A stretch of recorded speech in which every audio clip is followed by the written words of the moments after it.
नमस्कार, स्वागत है आपका अपनों के साथ अपनों की बात। और आज एक बहुत खास, मार्मिक, संवेदनशील बात जो मैं आपके साथ शेयर करने जा रहा हूँ। सबको पता है, सबके साथ रिश्ते हैं, रिश्ते में बंधे हुए हैं, लेकिन रिश्तों की संवेदनहीनता हमारे मन को कचोटती है और कहीं ना कहीं मानवता शर्मसार होती है, सोचने पर मजबूर होती है कि आखिर रिश्ते ऐसे भी होते हैं। बाबूजी चले गए और बाबूजी नहीं रहे। ये दो सेंटेंस हैं, इन पे आप गौर फरमाइएगा। बाबूजी चले गए, बाबूजी चले गए, माताजी चली गई, मम्मी चली गई, अम्मा चली गई। क्या फ़र्क है?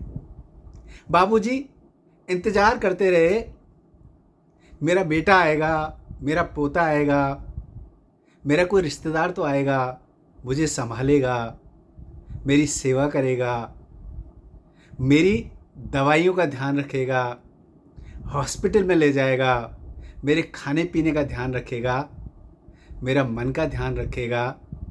और एक ऐसी अवस्था जिसमें हर आदमी को आज नहीं कल पहुंचना ही होता है, वृद्धावस्था।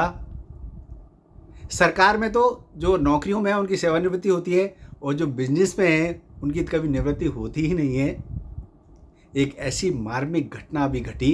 एक ही नहीं, बहुत सारी घटनाएं घटती रहती हैं, और ये प्रिंट मीडिया के माध्यम से, सोशल मीडिया के माध्यम से जनमानस तक पहुंचती हैं, मन को झकझोर देती हैं। ऐसी एक घटना मैंने 3 दिन पहले अखबार में पढ़ी। एक रिटायर्ड प्रिंसिपल जो अकेले रहते थे, 90 ईयर्स ओल्ड, और वो चाहे बीमारी से, चाहे सदमे से, चाहे हार्ट अटैक से उनका निधन हो गया। 3 दिन तक फ्लैट में बंद रहे, शव से बदबू आने लगी, शरीर सड़ गया। पड़ोसियों ने जब बदबू देखी, पुलिस को फ़ोन किया, पुलिस आई, फ्लैट खोला, और उनकी जो दशा थी, ईश्वर ना करे किसी के साथ ऐसा हो। और एक बेटा जो जयपुर में ही रहता था, 2 बेटियां वेल सेटल दिल्ली और बेंगलोर में रहती थी। आप कल्पना कीजिए, अंदाज़ा लगाइए, माँ बाप कितनी मन्नतों से ईश्वर से प्रार्थना करते हैं, संतान हो जाए, बेटा हो जाए। अगर बेटी 2 हो गई, बहुत मन्नतें मांगते हैं, प्रार्थनाएं करते हैं, पूजा पाठ करते हैं, आशीर्वाद लेते हैं, एक बेटा हो जाए। और जब ऐसा बेटा हो जाए तो आप सोचिए, मैं किसी व्यक्ति पर आक्षेप नहीं लगा रहा, मैं इस समाज की जो तस्वीर है वो आपके साथ शेयर कर रहा हूँ। बेटे से पूछा गया तो उनका व्यक्तिगत कारणों से मैं अलग रहता था, लेकिन आप सोचिए आखिर ऐसे क्या व्यक्तिगत कारण हैं जो पिता पुत्र के बीच में ऐसी बाधाएं बन जाएं कि आप 90 साल का पिता अकेला रह रहा हो, आप उसके सार संभाल भी ना करें, कुशल क्षेम ना पूछें, फ़ोन पे भी ना पूछें, तो निश्चय ही हमारी मानवता पर, हमारे ऊपर सोचने की बात है। एक सोचने की बात और है कि आखिर माँ बाप क्या संपत्ति अपने साथ ले जाते हैं? जो कुछ है यहीं छोड़ के जाते हैं। और मज़े की बात यह है, चाहे बेटा और बेटी सेवा करें ना करें, लेकिन संपत्ति किसी दूसरे को लेने नहीं देते। ऐसे भी उदाहरण हैं, ऐसे भी बेटे हैं जो माँ, अकेली माँ एक ही मकान में ऊपर रह रही हैं, बहू बेटा पौत्र नीचे रह रहे हैं, माँ अकेली है, कोई खाना बनाने वाला नहीं है, और बहू बेटे सार संभाल, ध्यान रखने की बात तो दूर, मुंह से बात भी नहीं करते, ऊपर जाके देखते भी नहीं हैं। तो आप सोचिए उस माँ के दिल पर क्या गुजरती होगी, और कैसे उन्होंने अपना जीवन, अपना समय निकाला होगा। ये बहुत पीड़ादायक स्थिति है, होना नहीं चाहिए लेकिन हो रहा है। दूसरा सेंटेंस है, बाबूजी नहीं रहे। बाबूजी की, माँ की पूरी सेवा करी, हॉस्पिटल में रहे, जितना संभव हो सकता था अंतिम समय तक प्रयास किए गए कि बाबूजी और माँ हमारे साथ और रह सकें। ऐसे अच्छे उदाहरण भी समाज में हमारे साथ साथ साथ मौजूद हैं। कारण आखिर क्या है कि माँ बेटों के बीच में, पिता पुत्र के बीच में ऐसी दूरियां हो जाती हैं कि वो अंतिम समय में भी टकटकी लगाए इंतज़ार करते रहते हैं। सोचते हैं आखिर बेटा आ जाए, एक बार मिल जाए। लेकिन अंतिम संस्कार वो भी लोक लाज, मैं तो कहूँगा लोक लाज तो रही नहीं है, बची नहीं है। अगर लोक लाज होती तो ऐसे उदाहरण समाज के सामने आते नहीं। बहुत सारे उदाहरण हैं जो समाज में आजकल ऐसे होने लगे हैं। आखिर इस प्रश्न की क्या गुत्थी है? माँ बाप बहुत नाजों से, बहुत संघर्ष से बच्चों को पाल पोस के बड़ा करते हैं, लायक बनाते हैं, शिक्षा में के लिए संघर्ष करते हैं, उनको इस काबिल बना देते हैं कि वो बहुत अच्छी पोजीशन में पहुँच जाएं। शादी विवाह भी करते हैं, बच्चे अपनी मर्जी से भी कर लेते हैं। इसके बाद भी माँ बाप हमेशा आशीर्वाद ही देते हैं। संपत्ति पर बच्चों का अधिकार, बेटों का अधिकार, बेटियों का अधिकार अब तो कानूनन रूप से मिल गया। जब संपत्ति पर अधिकार है तो उस माँ बाप जो आपसे उम्मीद करते हैं वो भी तो आपसे यही उम्मीद करते हैं। अगर आपको संपत्ति नहीं भी चाहिए तो अपने जीवन के उन पलों को, उन समय को याद करिए जब माँ बाप ने आपको बचपन में कैसे बड़ा किया, आपको कहाँ कहाँ नहीं लेके गए, हॉस्पिटल, डॉक्टर्स, एजुकेशन, ट्यूशन, आपकी हर ज़रूरत की चीज़ों का ध्यान किया। खुद ने कंजूसी की होगी, लेकिन बच्चों के लिए हर माँ बाप अपने से बेहतर जीवन जो उन्होंने जिया वो देना चाहते हैं और दे डालते हैं। बदले में क्या मिलता है? मेरा निवेदन यही है, जो माँ बाप के साथ रहते हैं, हमारे तो सनातन में यही संस्कार हैं।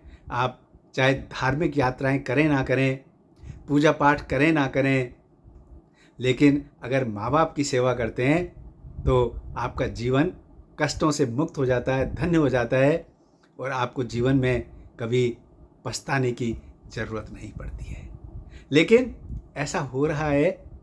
कुछ और कारण भी हैं जिनसे माँ बाप और बेटे बहुओं के बीच में दूरियां हो जाती हैं। एक जो ज़्यादा लोगों की एक्सपेक्टेशन, शिकायत होती है कि साहब माँ बाप टोका टोकी बहुत करते हैं, बहुओं को पसंद नहीं है, समय बदल गया है। लेकिन संयुक्त परिवार के बिखरने का सबसे बड़ा खामियाजा जो आज जिस विषय पे मैं आपसे बात कर रहा हूँ वो यही है। संयुक्त परिवार में कभी भी किसी भी बुजुर्ग की ऐसी दुर्दशा होती नहीं थी। 5 परिवार साथ रहते हैं, एक हवेली में रहते हैं। लोग माइग्रेट हो गए, समय बदल गया, लेकिन शहरों में भी आपने G+2 के मकान बना लिए, एक साथ रह रहे हैं। जब बुजुर्ग अपने बच्चों के साथ, पड़ोसियों के साथ, अपने दोस्तों के साथ, रिश्तेदारों के साथ निरंतर संपर्क में रहते हैं, जब हम साथ रहते हैं तो ऐसी पीड़ा कभी होती नहीं है, झेलनी नहीं पड़ती है। और माँ बाप को भी समय के साथ अपने स्वभाव में थोड़ा सा बदलाव कर भी लेना चाहिए और समझदार लोग कर भी लेते हैं, यही समय की मांग है। दूसरा, कुछ इंटरफेरेंस फैमिलीज में बेटियों के माध्यम से भी होती हैं। बहुत सारी डोमिनेंट जो बेटी हैं वो माँ बाप को हमेशा आना, बहू बेटों के बीच में कोई बात हो उसमें दखल करना और माँ बाप को सिर्फ संबल के नाम पे बहू बेटों के बीच में गैप क्रिएट करा देते हैं। और कभी भी माँ बाप और बहू बेटे नज़दीक आ नहीं पाते। उन बेटियों को भी सोचना चाहिए, हर रिश्ते की एक मर्यादा होती है। तीसरा, जो बहू के माता पिता हैं, माँ हैं, वो सलाह के नाम पर अपनी बेटी को वो सब सलाह दे डालती हैं, तुझे क्यों सहना है, तेरे को क्यों काम करना है, तू सिर्फ घर में अकेली है क्या, और लोगों की जिम्मेदारी भी तो है, तेरी अपनी पर्सनल लाइफ भी तो है। तो ऐसी सलाहों से घर हमेशा एक सूत्र में रहते नहीं हैं और सोशल मीडिया का इसमें सबसे बड़ा ऐसा नेगेटिव रोल है कि बेटी भी सुबह से रात तक अपनी पूरी दिनचर्या अपनी माँ के साथ शेयर करती है, बहन के साथ शेयर करती है। और मेरा करबद्ध निवेदन उन माँओं से, बहनों से, रिश्तेदारों से यही है, हमेशा अच्छी सलाह देनी चाहिए। क्योंकि अगर आपकी बेटी का खुशहाल जीवन उनके सास ससुर के साथ रह के होता है तो आप परिवार की खुशियाँ अलग होती हैं, बच्चों को संस्कार भी मिलते हैं।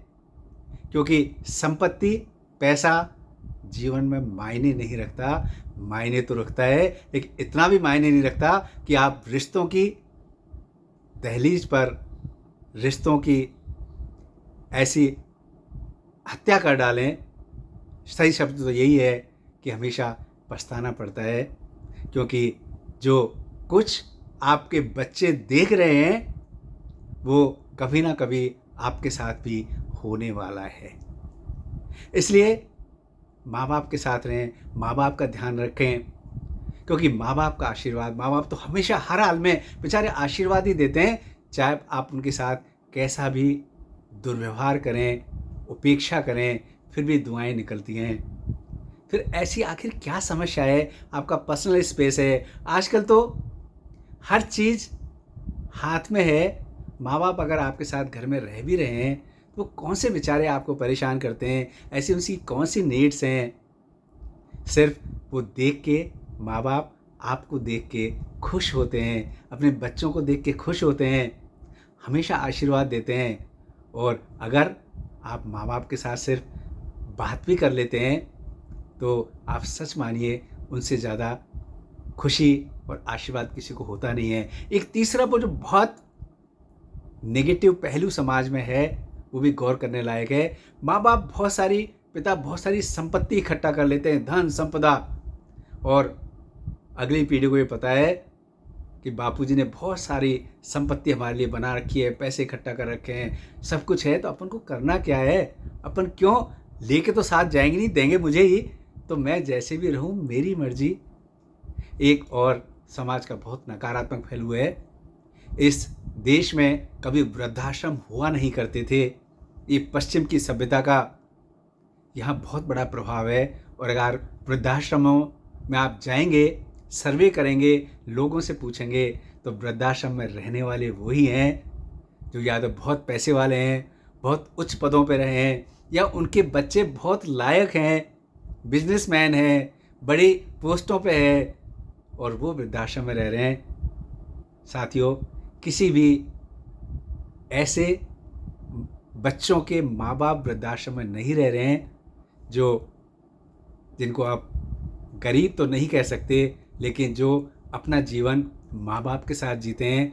कम है, हर रिश्ते में कमियां हो सकती हैं, बड़ा घर हो सकता है, अटैच टॉयलेट हो सकते हैं, लेकिन रिश्ते अटैच्ड नहीं हैं। और जो मध्यम तबके के लोग हैं उनके माँ बाप कभी वृद्धाश्रम में नहीं रहते। वृद्धाश्रम में वही रह रहे हैं जिन्होंने कभी जीवन में सत्ता को भोगा, बहुत धन संपदा कमाई, उनके बच्चे बहुत लायक हैं, लेकिन आखिरी समय वो वृद्धाश्रम में व्यतीत कर रहे हैं, या फिर बिल्कुल अकेले, जहाँ उनको पूछने वाला ही नहीं है, कोई सेवा तो दूर की बात है, बोलने वाला ही नहीं है। इस समाज पर, मानवता पर एक बहुत बड़ा प्रश्न चिन्ह है।